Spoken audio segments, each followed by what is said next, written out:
ఈ వీడియోలోనైతే డాడీ గురించి కొన్ని విషయాలు చెప్దాం అనుకుంటున్నాము. డాడీకి అయితే చిన్నప్పటి నుంచి క్రికెట్ అంటే చాలా ఇష్టం అంట. అలాగే డాన్స్ కూడా బాగా చేసేవాడంట. తాడికల్కి మేము వెళ్ళినప్పుడల్లా డాడీ వాళ్ళ ఫ్రెండ్స్ ఎవరు కలిసినా మీ డాడీ డాన్స్ చాలా బాగా చేసేవాడు, అలాగే క్రికెట్ లో కూడా చాలా మెడల్స్ గెలుచుకున్నాడు అని చెప్పేవారు.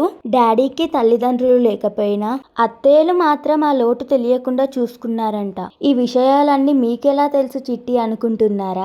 మేము వెళ్ళిన ప్రతిసారి తాడికల్లో చుట్టుపక్కల వాళ్ళు డాడీ బాల్యం గురించి చెప్తూనే ఉంటారు. మా డాడీ పుట్టడం కోసం మా నానమ్మ ఎన్నో సంవత్సరాలు ఎదురు చూసిందంట.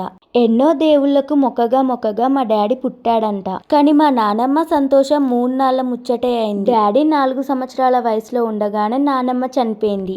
నానమ్మ తన కొడుకుతో తనివి తీర ఉండలేకపోయింది. ఊర్లో చుట్టుపక్కల వాళ్ళందరూ మా జయలక్ష్మి మళ్ళీ పుట్టిందని చెల్లెని చూసి అంటున్నారు. నానమ్మ పేరు జయలక్ష్మి.